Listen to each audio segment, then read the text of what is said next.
بسم اللہ الرحمن الرحیم۔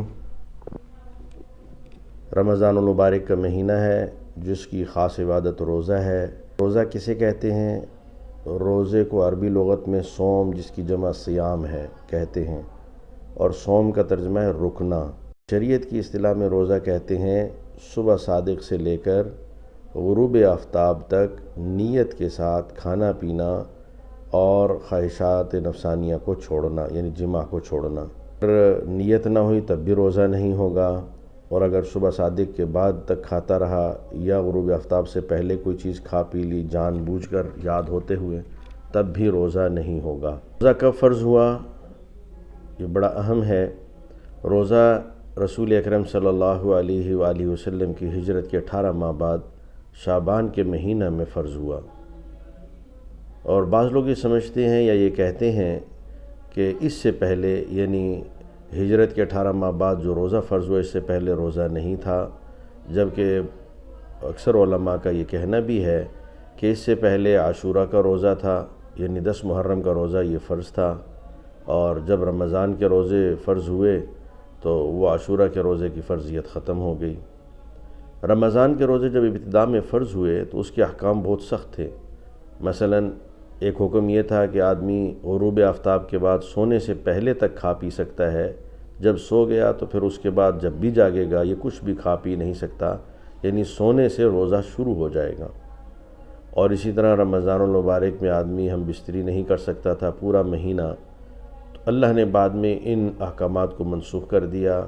اور روزے میں سہولت فرما دی کہ آدمی صبح صادق سے پہلے کسی وقت میں بھی کھا پی بھی سکتا ہے اور ہم بستری بھی کر سکتا ہے۔ رمضان المبارک کی فضیلت، حضرت ابو ہریرہ رضی اللہ تعالیٰ عنہ فرماتے ہیں کہ نبی اکرم صلی اللہ علیہ وآلہ وسلم نے فرمایا کہ جب رمضان کا مہینہ شروع ہوتا ہے تو آسمان کے دروازے کھول دیے جاتے ہیں، اور دوسری جگہ یہ بھی فرمایا کہ جنت کے دروازے کھول دیے جاتے ہیں اور دوزخ کے دروازے بند کر دیے جاتے ہیں۔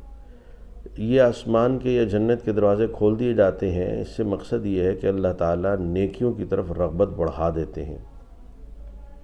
اور جہنم کے دروازے بند کر دیے جاتے ہیں۔ اس کا مطلب یہ ہے کہ اللہ تعالیٰ گناہوں سے طبیعتوں کے اندر ایک قسم کی نفرت پیدا فرما دیتے ہیں، جس کا مشاہدہ ہر آدمی کر سکتا ہے۔ حضرت سہل بن سعد رضی اللہ تعالیٰ عنہ کہتے ہیں کہ حضور اکرم صلی اللہ علیہ وآلہ وسلم نے فرمایا کہ جنت کے 8 دروازے ہیں، جن میں ایک دروازہ ہے اس کا نام ہے ریان، اور یہ صرف روزہ داروں کے لیے ہے، یعنی جو روزوں کا خاص اہتمام کریں گے وہ اس دروازے سے داخل ہوں گے۔ اور اسی طرح ایک حدیث میں رسول اکرم صلی اللہ علیہ وآلہ وسلم نے ارشاد فرمایا، جس شخص نے ایمان کے ساتھ، یعنی شریعت کو سچ جانتے ہوئے، فرضیت رمضان کا اعتقاد رکھتے ہوئے اور ثواب کی خاطر، یعنی کسی خوف ریا کے طور پر نہیں بلکہ خالص اللہ کے لیے رمضان کا روزہ رکھا، تو یہ اس کے گناہوں کی بخشش کا ذریعہ بنے گا۔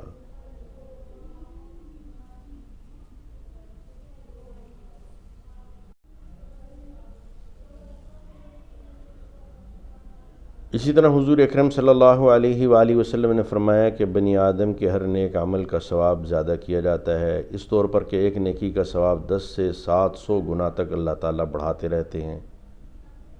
مگر روزہ، کہ اس کے بارے میں اللہ پاک کہتے ہیں کہ میرے لیے ہے اور اس کا اجر میں ہی دوں گا، یعنی میں کتنا دوں گا یہ مجھے ہی معلوم ہے، اس کا ذکر نہیں ہے، اس لیے کہ روزہ دار اپنی خواہش اور کھانا صرف میرے لیے چھوڑتا ہے۔ اور فرمایا کہ روزہ دار کے لیے 2 خوشیاں ہیں، ایک خوشی تو روزہ کھولنے کے وقت ہوتی ہے، دوسری خوشی ثواب ملنے کے وقت، یعنی جب اللہ سے ملاقات ہوگی اور وہاں پہ روزے کا ثواب اللہ پاک دیں گے تو اس وقت پتہ چلے گی۔ اللہ کے نبی نے فرمایا کہ جو آدمی روزہ دار ہو، نہ وہ فحش باتیں کرے، نہ بےہودگی کے ساتھ اپنی آواز بلند کرے، اور اگر کوئی نادان جاہل اسے برا کہے یا اسے لڑنے جھگڑنے کا ارادہ کرے تو روزہ دار کو چاہیے کہ اسے کہہ دے کہ میں روزہ دار ہوں۔ اسی طرح رسول اکرم صلی اللہ علیہ وآلہ وسلم نے فرمایا کہ روزہ اور قرآن دونوں بندے کے لیے شفاعت کریں گے۔ روزہ کہے گا، اے پروردگار، میں نے اسے سارا دن کھانے پینے اور خواہشات نفسانیہ سے روک کے رکھا، میری سفارش اس کے حق میں قبول فرمائیے۔ قرآن کہے گا کہ میں نے اس کو رات کو سونے سے روک کے رکھا، میری سفارش اس کے حق میں قبول فرمائیے۔ لہٰذا قرآن پاک تراویح میں بھی سننا چاہیے اور تہجد میں بھی اس کا اہتمام کرنا چاہیے۔ حضور اکرم صلی اللہ علیہ وآلہ وسلم نے فرمایا کہ رمضان کے استقبال کے لیے جنت شروع سال سے آخر سال تک اپنی زیب و زینت کرتی رہتی ہے، بناؤ سنگھار کرتی رہتی ہے۔ آپ نے فرمایا چنانچہ جب رمضان کا پہلا دن ہوتا ہے تو عرش کے نیچے جنت کے درختوں کے پتوں سے حور عین ان کے سر کے اوپر سے ایک ہوا چلتی ہے، اور پھر یہ حوریں کہتی ہیں اے ہمارے پروردگار، اپنے بندوں سے ہمارے شوہر منتخب فرما دے تاکہ ہماری آنکھیں ان سے ٹھنڈی ہوں اور وہ ان کی آنکھیں ہمارے دیدار اور وصل سے ٹھنڈک پائیں۔ تو رمضان کا مہینہ بہت برکت کا مہینہ ہے، رحمت کا مہینہ ہے، اسے آدمی کو عبادات کے لیے خاص کر دینا چاہیے۔ اور ایک مسئلہ ضمن میں جو پہلے ابتدا میں بھی گزرا ہے اسے واضح کر دیا جائے تو بہتر ہے کہ روزے کا وقت صبح صادق سے لے کر غروب آفتاب تک ہے۔ اذان یا سائرن کا بجنا یہ اس کی علامت ہے، یہ اصل نہیں ہے۔ مثال کے طور پر ہمارے علاقے میں روزہ 4:10 پر بند ہو جاتا ہے۔ اگر اذان اور سائرن 4:10 سے پہلے ہیں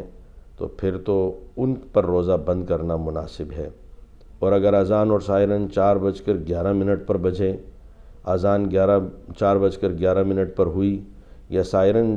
4:11 پر ہوا اور آپ 11 منٹ تک کھاتے رہے